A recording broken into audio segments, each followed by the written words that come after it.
welcome again to another episode of Bump to Business Owner. Today I am welcoming Rosie Davies-Smith, the founder of PR Dispatch.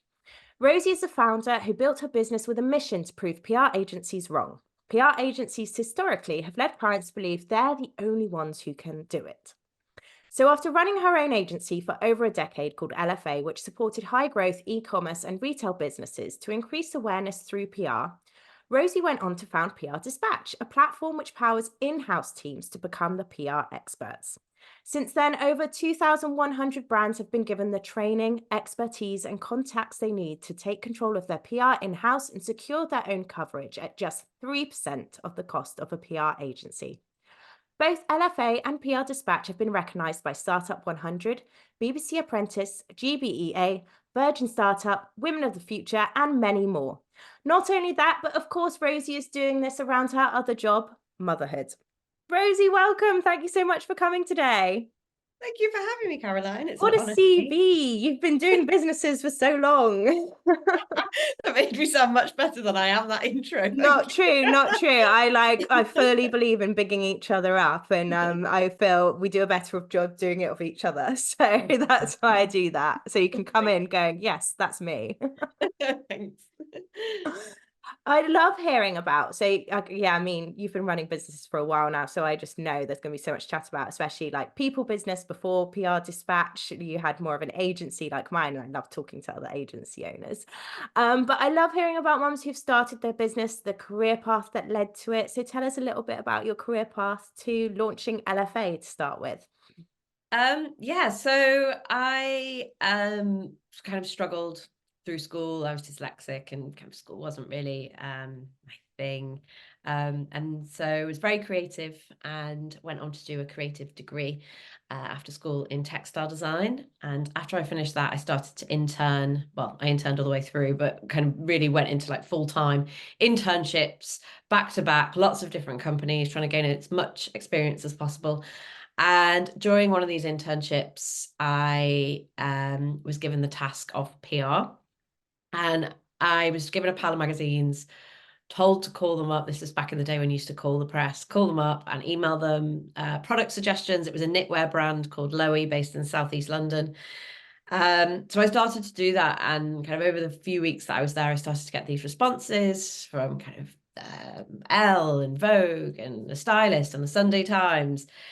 Can we have some images? Can we borrow some products? And I just was blown away that it was that easy to contact a magazine and then respond and want something from you. And then a few weeks after that, we started to see coverage come through.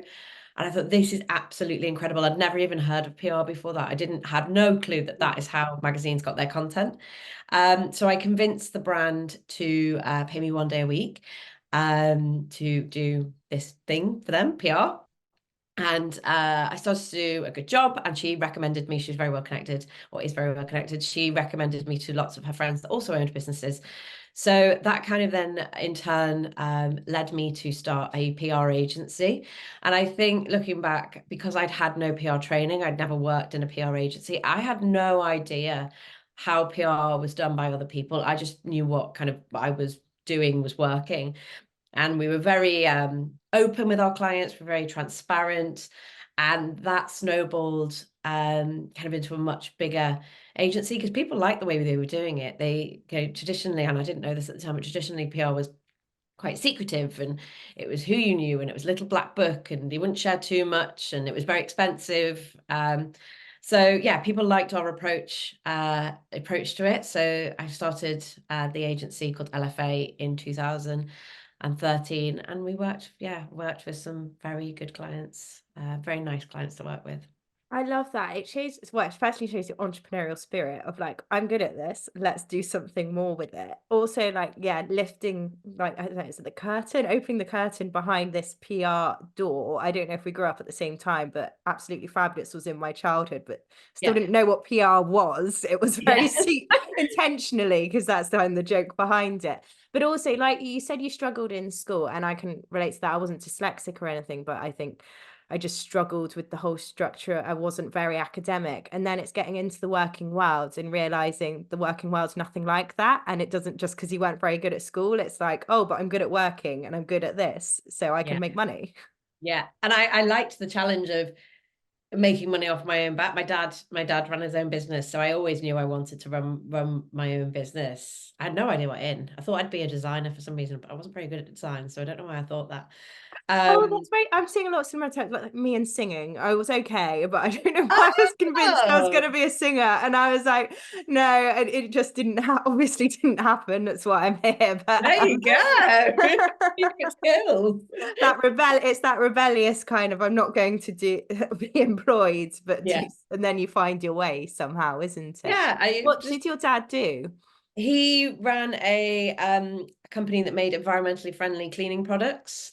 He sold it 2 years ago now. And now he started another business, so he's going for it again. So, and I think I'll follow in the same footsteps, if I ever kind of get to the stage where I sell the business, I think I'll be then starting something new. But Yeah. nothing related to PR. He did nothing related to PR. So So yeah. with LFA, it originally you and clients, and then did you start to grow to a that agency model? What did that journey look like?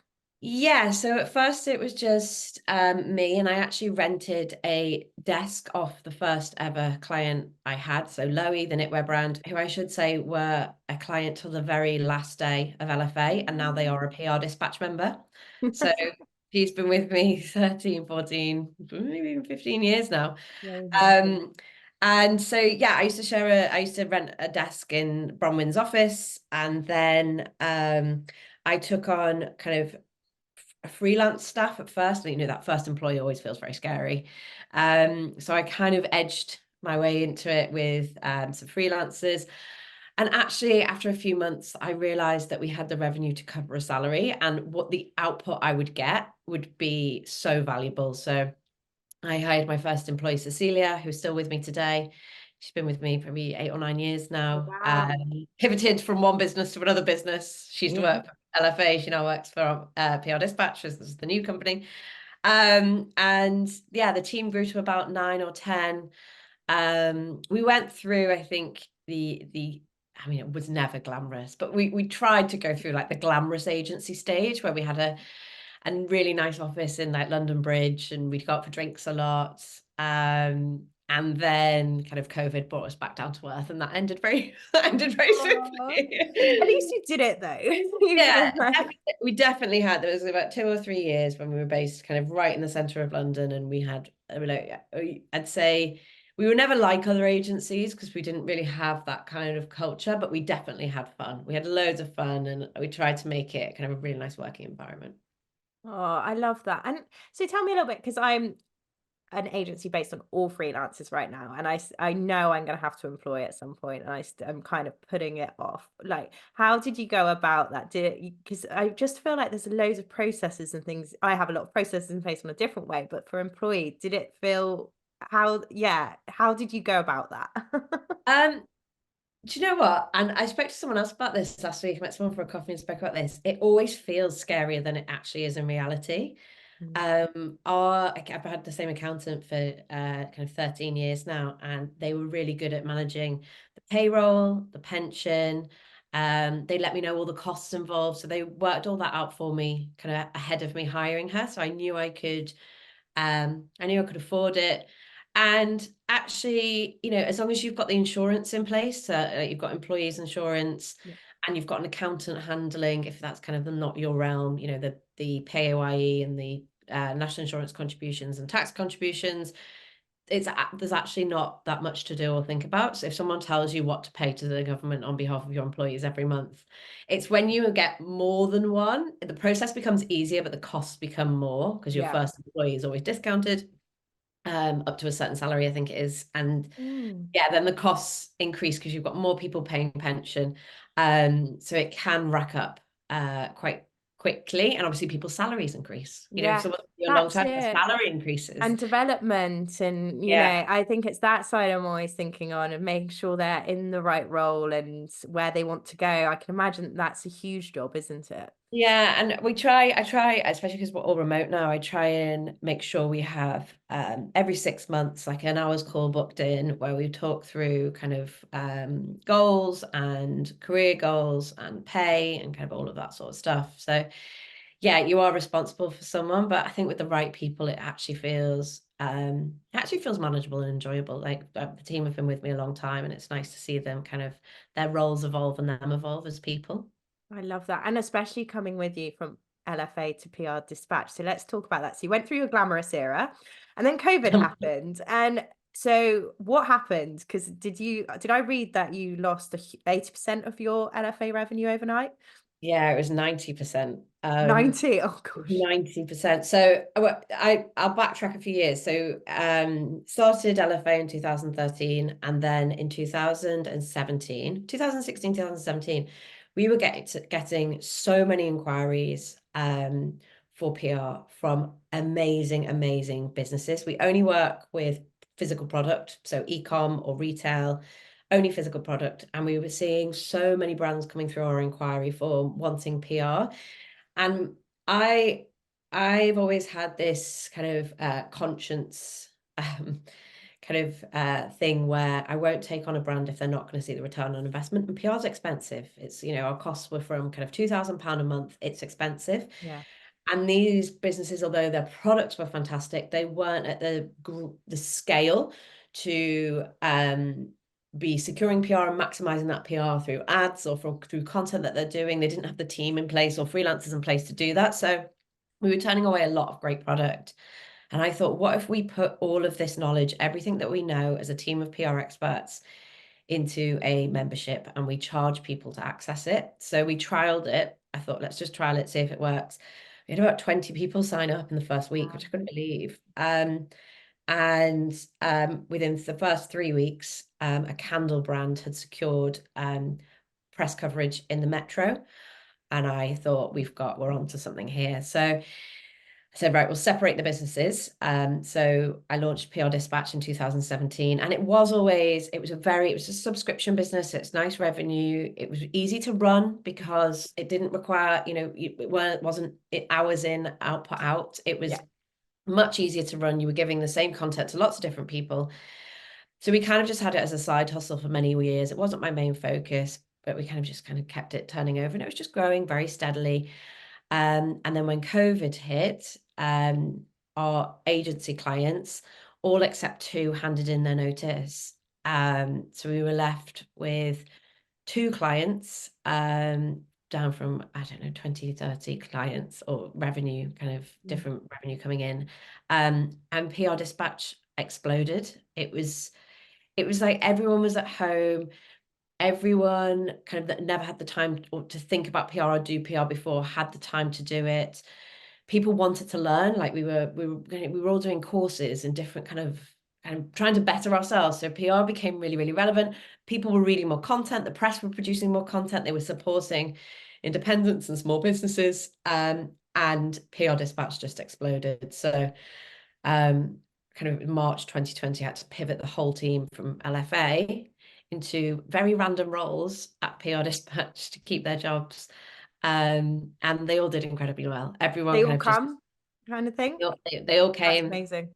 They all came, and I mean the roles were varied. We should kind of just we got on with it. What was the most Um, random, please? oh, it was everything from like, because we are a tech platform, like that we Yeah. are a tech platform. We now have our own custom built platform, but at the time we were kind of hosted on lots of different platforms. So automations, like building automate these, Yeah. like the girls at LFA had done PR, but I was kind of doing videos at 3 a.m. in the morning, kind of teaching them how to build an email flow automation so that you could do that during the day. Because I just had a baby. Oh, So and of course, that little known thing that started was motherhood. So when did you become a mother? February 2020. February 2020. And Yeah. what was your plan for that? Did you come up with a maternity plan? Um, I had firstly I was very lucky that I fell pregnant as a surprise. So, and I hadn't really kind of planned for kids during that time.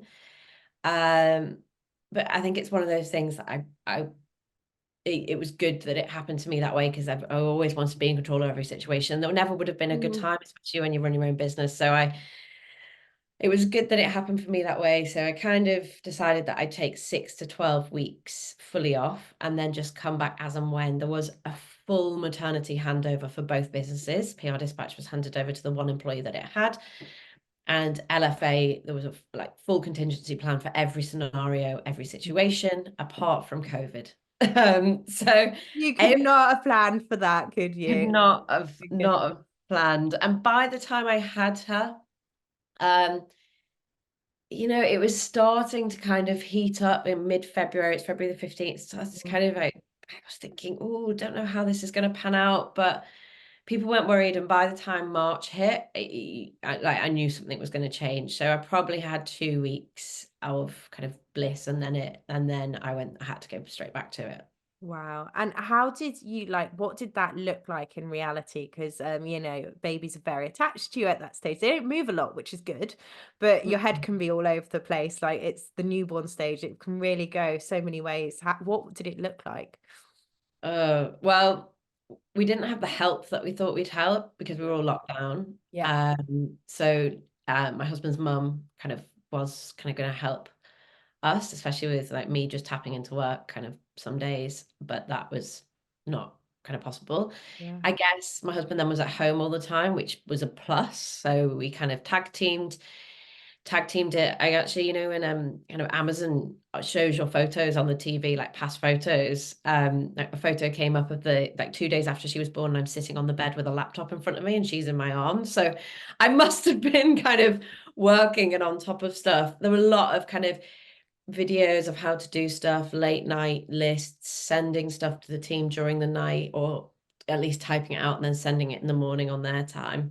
The fact that I had the team massively helped, because they were able to implement kind of everything, and it was Yeah. just me kind of delegating, doing the handover and the how to do it. And I actually really, I mean, it was hard. It was definitely hard, and I was worried about revenue, but I actually really enjoyed those first few months. Like I did a lot of online workshops, um, and we just made it work. Either my husband would have her for an Mm. hour while I did it, or she'd nap. She was quite a good baby, so that helped. I didn't realize until I had my second how lucky I was with the first Oh one. yeah, I hard relate to that hugely, so much so. I was like, oh, what a dream that early newborn time was for the first Yeah. versus the second who goes like this. It's interesting because it's that twofold thing. Because I say this about the team, you went, you're so lucky you've got people who can run things, deliver things, but ultimately they were all employed by you, so there must have been that pressure there in COVID with that initially. Yeah. Yeah. I had to um I had to fix it. I had to come up with the answers. Yeah. We also had a bit of a legal battle, not absolutely no fault of our own. Kind of from an LFA, or quite aggressive LFA client, and we performed our contract, but that was all going on in the back end, that Oh we had to get no. lawyers involved and be represented, and we were dragged through the courts. So that, on top of one business going under and the other business growing so quickly that I couldn't keep control of it, and a newborn baby, I think, yeah, it was quite a lot, and it took me quite a few years to get over it. I think just the pressure of it all at that time. I then struggled a lot with postpartum insomnia Oh after my no. second. But I think it was everything that had happened after the Coming first. back from that kind of, yeah. Yeah, Yeah, thank you for sharing. Because I mean, it shows you weren't Superwoman. There was a price for that time, and you're further out of it, so you can see that, and you've addressed it, which is hugely inspiring. But also thank you for sharing that legal battle, because I think that's what I think it's going to be a given at some stage as a business. I think about it that maybe at some point that might happen to upsource. Hopefully not, but it will. As a business, these things happen, and I think if you talk about it, it's like, okay, well, if Rosie can get through this, yeah. this, so can I. It was at the time, my husband was like, it was an argument over the full retainer they wanted back, even though we performed the contract. And at the time, I just felt so vulnerable, but like I had to defend myself because I knew we were in the right, and we did win. But yeah, it was, my husband was like, make it easy on yourself. You know, you could just give the money back. And I thought, no, I'm being bullied. One thing I would recommend for anyone listening that does run a business, um, legal expenses insurance is the best money you will ever spend in your business. It's like some add-on for like £7 or something. I think, oh my I God. am off to check my insurance after this. Literally, everyone go and check your insurance. Legal expenses cover. We racked up massive legal bills, but it was all covered by our insurance. Oh, So amazing. really, really recommend.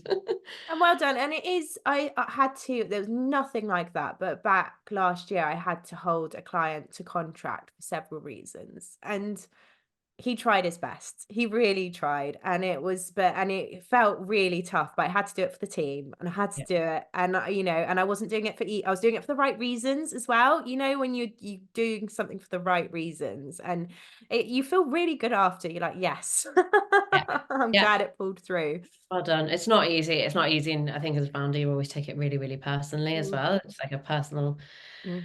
kind of toll on your mental health and like everything that you're doing. So yeah, well done. It's not an easy thing to do. And I wonder if there's something in that. Like you said, you had just become a mum. And I think it's okay now to say, I think back when my parents might have become mothers in the 80s, 90s, and we had to do it the male way. It's okay to say now, actually, also, I was vulnerable. I was in early days of motherhood. So, Yeah. and that's okay to say as well that, you might have hugely taken it harder, although you still did the right thing, did an amazing job. It does make it harder, doesn't it? Yeah, yeah. And when I went through therapy for insomnia after that, that came apparent that, I did find it all hard, and it's okay to say I did find it hard, everything that was going on. No, and I had PTSD after my second, and it took a long time to realize or get to the stage where I was ready for that help. And Yeah. it does that. And with the insomnia, was that down to children or was that also yourself? It was, it was me. So I was waking up before she was crying. It was partly PTSD from her birth, and then everything that had happened from the first COVID Mm. baby. My two are very close together. They're 13 months apart. So I feel like it was just a lot at the same Oh, it's a time. lot. Having now when because I got pregnant 18 months after my first. And so, but then with my second one, I was 2 years out of the hormones, the birth, all of that. I was like, no, this is what I'm like as a person. I do. It's lovely, isn't it? I think it takes like 2 years where you're like, oh, this is me, Yeah, not that wreck I've been yeah, while breastfeeding and yeah. pregnant. It's so true. It's And then so true. especially if you've done the work as well. So well done on that. Because I do feel then if you've not just got through all of that, but then been like, right, I need to address the insomnia, the PTSD, and do and it's great for everyone on your team. It benefits your business as well. Yeah. Yeah. And I was very honest with the team about it because I suffered with insomnia for 2 years after having her. So I had to be honest in the end because I was like, I can't actually cope day to day. I did. Well done. I don't know how, like, when I wasn't sleeping because of the kids, and even, obviously it still happens now at 5 and 3 sometimes, and it's a killer. You have to remember it's a form of torture not being able to sleep, and we can't keep pretending it's not. So, yeah, well done on everything on top of that. And I do wonder with your change though to PR dispatch, you did it out of necessity, but do you think it's been absolutely the best thing for your business and family life? 100%. I'd already kind of thought before I got pregnant, like, do I want to continue like this agency life? It was really fun, but you clients, there's a lot of demand on you, events, being in places, it's not very flexible. And I don't like to be kind of tied to anything. That's why I started my own business. So having to be, at events or in central London, and I found that really kind of restrictive. So it was definitely the best thing. And I think my ego would have got in the way of me closing the agency. Like the Mm. agency was my first baby. Like Yeah. I loved it so much. And I loved what we'd achieved from very little. And I loved kind of how people like looked at us and talked about us. And it would have been very hard to make that decision to close it. The decision was made for me. COVID made the decision for me. So yeah, one good thing that came out of COVID. I love that. Do you think otherwise, you talk about your ego, do you think it would have felt like a failure? It wouldn't have been a failure because people close businesses all the time and it's part of it, or it might have been, but that's okay. It, But do you it think it? yeah, I think it would have, yeah, it would have felt like more of a failure if I hadn't have had PR dispatch. And that's fine. I think I failed on many, many, many things. Mm, But having something to like focus on and jump straight into, something that was working, something that the market wanted, yeah. um, it really did soften the blow because I jumped from one thing that was working to something else that is working. It was, is, definitely is. Is working. I love that. And you've moved from London to the countryside, so that must be a huge benefit as well. Like, when did you do that? Did you still have LFA when you did that? We still had LFA, but only because of the legal battle. We couldn't close the agency until we kind of closed the case. So that actually took 2 years. So although I lost all the business in 2020, being dragged through the courts, we were in that till January Wow. 2022. Did you Um, actually physically have to go to court and things for that? so the person that was suing us actually fell off the face of the earth 6 months into the case and didn't pay his solicitors.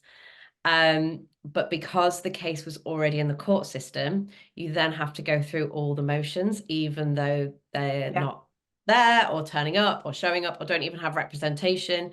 So we all had to provide statements and everything. And by this point, I had my second child. So I asked my solicitors to request that I could do it online rather than go to London to turn up to court. And that they'd kind of got missed. And then we had a court date. So I was about to get on a train. And then I got an email saying the whole case had been overturned. So I didn't That's a actually, relief at least. yeah, I didn't actually physically have to go to court, although I did have a hotel room booked in, which I let one of my employees stay in for the night. Uh, Oh. so yeah, I didn't have to physically go there, but yeah, it was a 2 year drawn out, very drawn out court case, especially when the other side weren't even there anymore. Yeah. Uh, Oh my God. so yeah, I moved here while that was all going on. We moved in kind of late 2020, November 2020. So yeah, just had my first and was pregnant, heavily pregnant with my second. And down to Devon. No regrets. No No. regrets.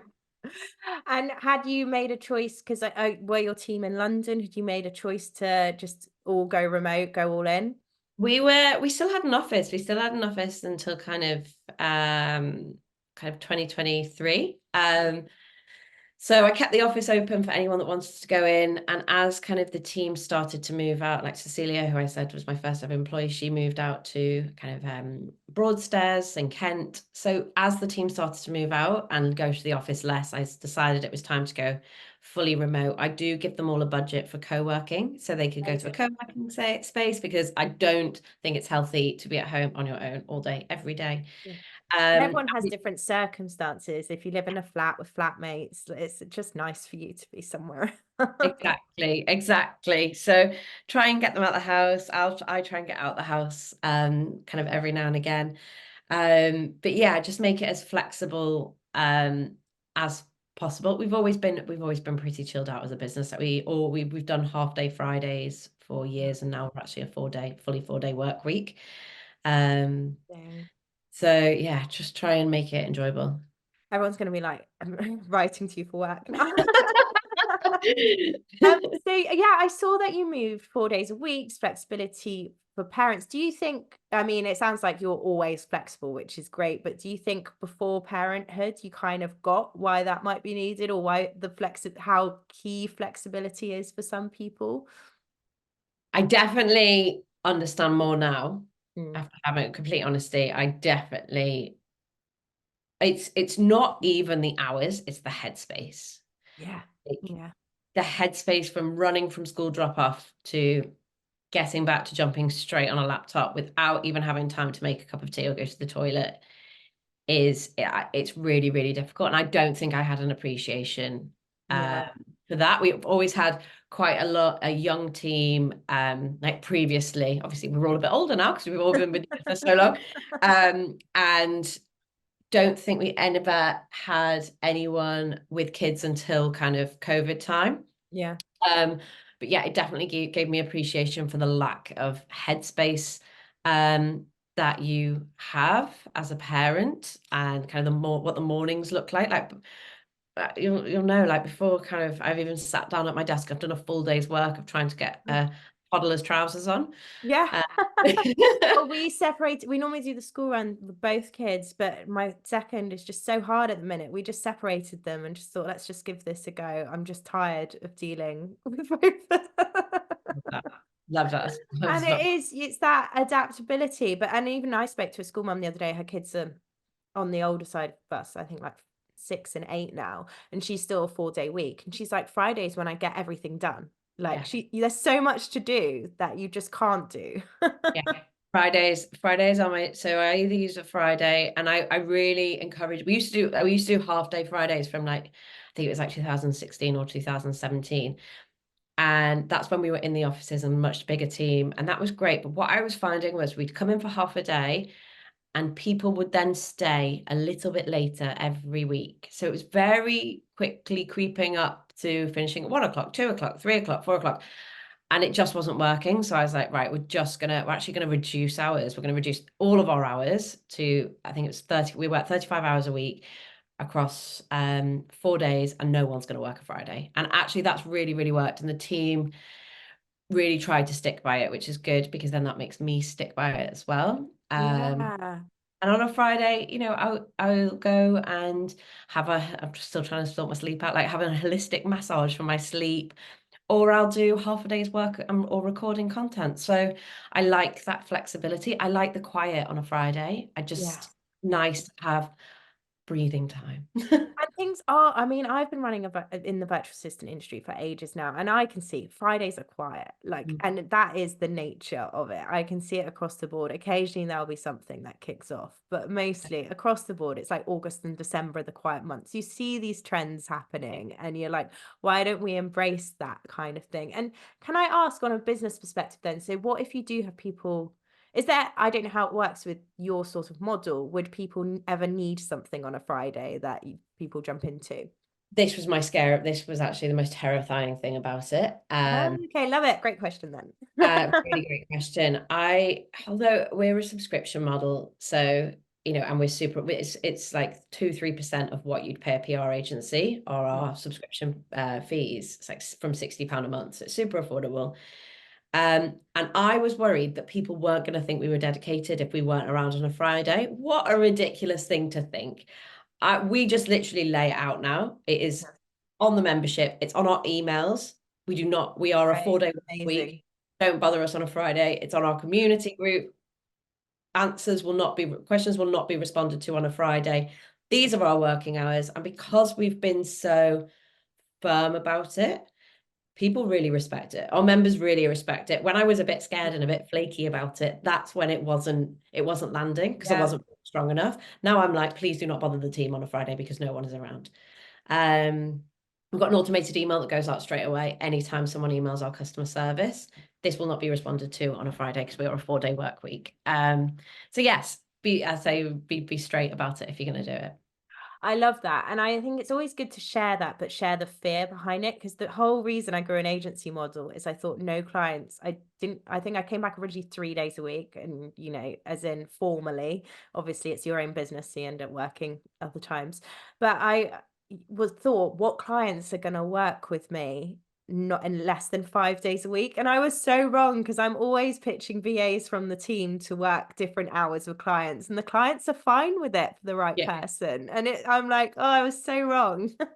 I think it actually really makes me respect people more when they can set back like such clear boundaries like that. Like our developer only works with us very certain days unless kind of something massive blows up. But I love that.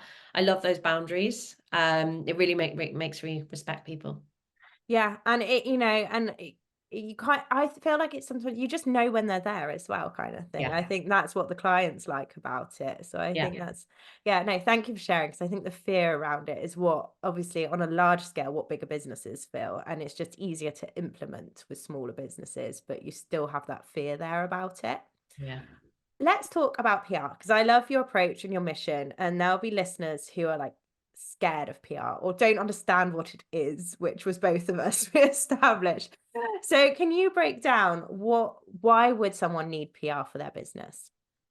So PR is your awareness strategy. It's like your business visibility, founder visibility. So it works with your own channels, so the own content that you put out there, which is your social media, your emails, blog posts, and then also your advertising. So any paid content that you're doing. Your PR is the third part of that, which is your earned media. So it's where a third party is writing about you, your business, your product, your service, and endorsing it, hopefully in a positive way. Not all PR is positive, but majority in a positive way. And it's really, really, really, really important because yes, it obviously increases those touch points, visibility, makes people aware of you, your story, your journey, but it also increases trust and credibility. And in 2024, that is so important for a business owner or a product or a service to look credible because people want to buy from people that they can trust. I love that. It's still about the people, even though you guys specialize in, product-based businesses as well. But I think more and more do you think as a product business, you need to have your face attached to it for any product-based businesses listening there? I think you have a much better chance of securing press coverage and increasing sales if people are buying from people. I think Grace Beverley is a really good example of this. She has 3 businesses for anyone that doesn't know, 2 product, 1 app. And she's done incredibly well through her personal brand. She sells the product. She's selling £1 million launches in an hour. Like she's doing them over £1 million in an hour. It's insane. But she's really relied on her personal brand, her founder journey, her story, putting herself out there to sell the products. And these products have huge teams now, but it's still very much focused on her. So I think she's a really good example of how putting yourself at the kind of front of the business as a face of the brand can lead to a very, very successful brand. I love that. And that ties in nicely because I was going to talk about something I read from you was about ego-driven PR. And I Ah, think there's partly that, but speaking about Grace Beverley, because I think sometimes when you're growing your personal brand, putting yourself out there, to me sometimes feels like, okay, am I just like doing some ego drive here? Or is this really beneficial to Upsource, to the podcast, to my mission? And get those confused sometimes. I'm like, how? And so, what are your thoughts on feeling like you're being ego driven with your personal brand? Or what would you consider ego driven PR? There's probably 2 questions there. so yeah, there's 2 things here. So I used to say, I don't know if I still do say it, if I had £1 for every time someone had come to me, a brand had come to me and said, oh, we really want to be in Vogue, I would honestly be a millionaire. The amount of people that are like, I just want to be in Vogue. And I'm like, well, why do you want to be in Vogue? Oh, because it's the best magazine out there. That for me is ego-driven PR. You're not thinking about your positioning, where your brand is, where your consumer is, what they want to read about you or where they want to see you. You're thinking about where you want to be. So I think that is ego-driven PR when you're thinking about the Mm. names of publications. Forbes is another one. I'm not saying Forbes isn't great because it is great, but Forbes is another one for service businesses. Every service business, I want to be in Forbes. How When do you get actually, these Forbes, Rosie? oh well, I can try. No. Well, I think Forbes is great. I think Forbes is great for something like a service-based business that's got an opinion. Like you would actually be great for Forbes, Caroline. Like, Oh, thanks. you know, you've got an opinion on an industry. You've got a thought leadership piece to put forward on, the 4-day work week or something like that. That's great for Forbes. But if you just want to be a founder with your name in Forbes, that's ego-driven PR. I can't remember the other question now. Me neither. That's ego driven. Oh yeah, that's ego driven PR. And how if someone, yeah, I guess that does tie into because I think sometimes personal brand you can feel ego driven. So I guess it's going back to that purpose, isn't it? So I think the personal brand only feels ego-driven to you if you're getting the ick. which you do as a founder, especially a founder doing PR. The PR ick is a real thing. I would say for anyone listening that's thinking about doing PR, if you can hire someone, a VA, and not just because you do it, but VAs are sometimes great at just sending emails for you to the press on behalf of your brand or business, or an assistant, or you hire someone in-house to handle PR and marketing and maybe another area of your business. Getting someone else to do your personal brand PR is really good, because it takes away the feeling of like it's ego driven, because actually personal brand PR is not ego driven. It's the publications, kind of having just kind of one top level publications that you want to be in and nothing else. That's ego driven. But personal brand PR is actually really, really important. Writing kind of opinion pieces for B2B magazines, or featuring on podcasts, talking about your journey. None of that is ego driven. That's just good personal brand PR. Amazing. And can I bring up, because you mentioned something you did that was ego driven. I think it'd be lovely to share on here, because I think it's very timely as well. Because it was it The Apprentice? Oh, yeah. You brought it up on Instagram, so I felt I could bring it up here. Is that Oh, okay? no, you can. Yeah, yeah. That makes me cringe. That makes me cringe. I mean, we've all done stuff we can cringe. I was on in the Daily Mail once, and it does make me cringe a little. The photos were nice though, so it doesn't make me cringe that hard. So what happened there? Did they approach you? Why did that feel cringe for, or Oh, right for your brand? it feels cringe because they did approach me. Yeah. So it was the final of The Apprentice 2018. They had Sean Gibbon, her name was. She was a fashion designer, a swimwear designer, and for the final episode of The Apprentice, they bring in 10 experts from each industry. And the BBC research team found me through PR, found me through press online. So this is why PR is really important, because And you need personal brand as well, I guess. personal brand. Yeah, it was an Elle article. Actually, it was a top on fashion entrepreneurs or something like that. So the research team found me through that article and contacted me and said, we'd like you to come and be one of the judges, one of the final 10 judges on the final of The Apprentice. Oh, wow. It was honest, really, really flattering and a really great experience. And I don't regret doing it, because it was a really, really great experience. It was the fact that it was so widely publicized, and lots of people from school were watching it. And I got a lot of messages after that just made me really, really, really cringe. But, it was nice to do. Did it drive any business?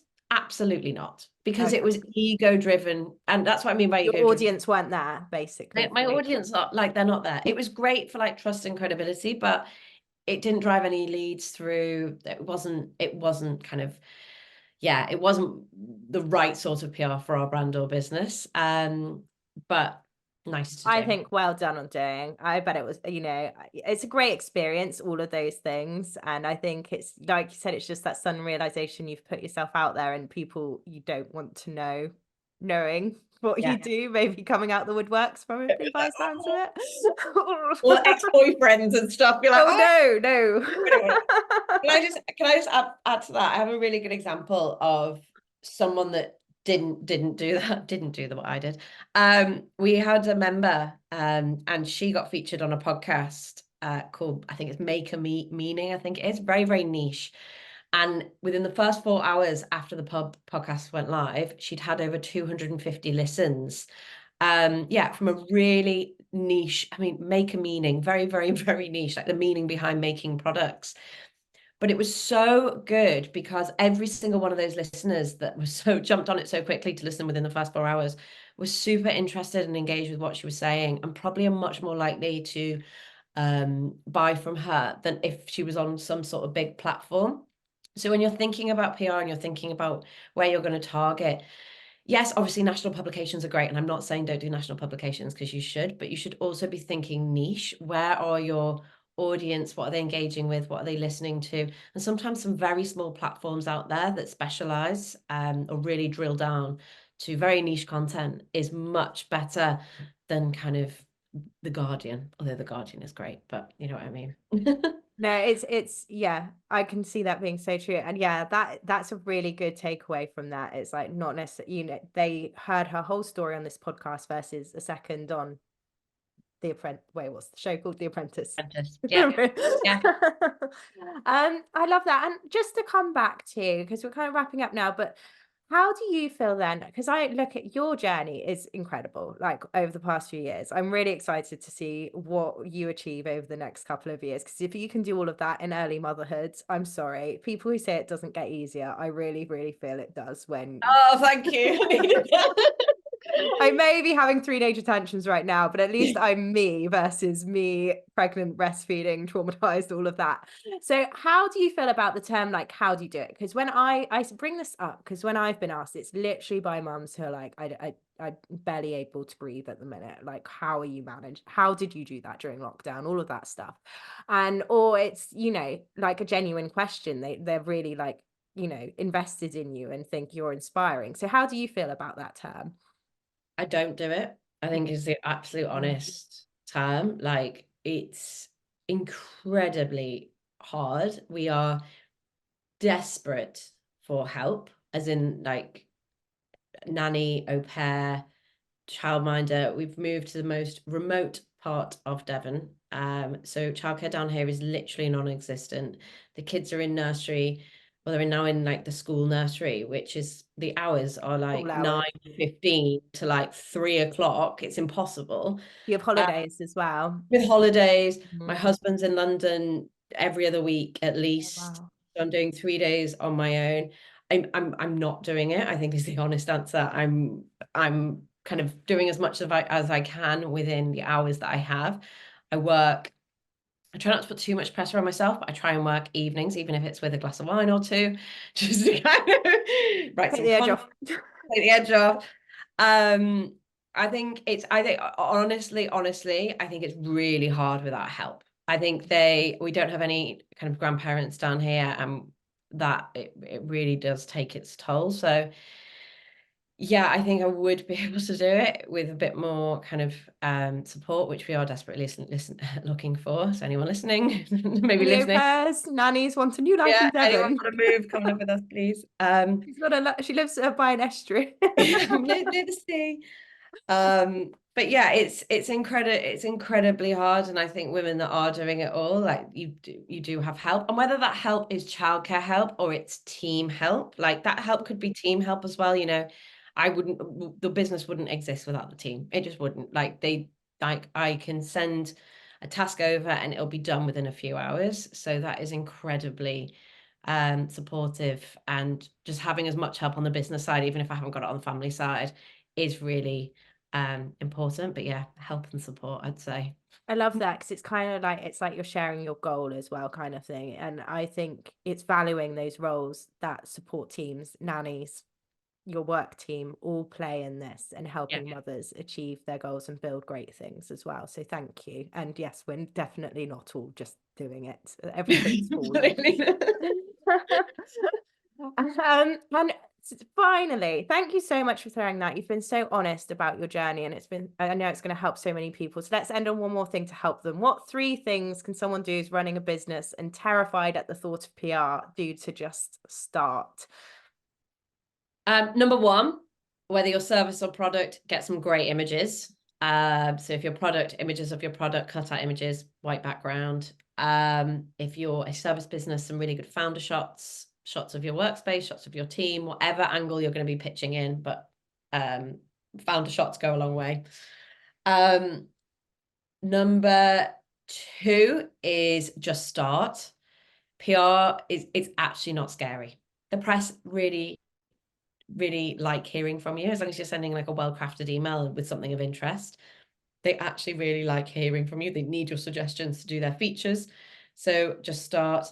And number three is use social media to your advantage. The beauty of PR these days, unlike when I first started on the phones, is that you can connect with anyone right this second. You can connect with the editor of The Times, The Guardian, Stylist, Grazia right this second, whether it be on Instagram or LinkedIn.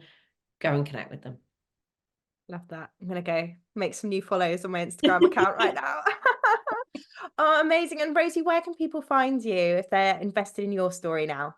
Come and connect with me on LinkedIn. I'm really doing a LinkedIn push this year, so I'm going to say LinkedIn. I normally I'd say Instagram, but I'm going to say LinkedIn. I'm Rosie Davies-Smith on LinkedIn. On Instagram, we are PR Dispatch, DISPATCH, and you can come and find out more about how we help e-com businesses through our website. You can sign up anytime for a tour and join and get started straight away if you're an e-com brand wanting to take your PR in-house. Amazing. And well, thank you so much, Rosie. I can't wait to hear more, speak to you again maybe in a couple of years about your next journey. And thank you so much for your time today. Thank you for having me, Caroline. Thank Thank you. you.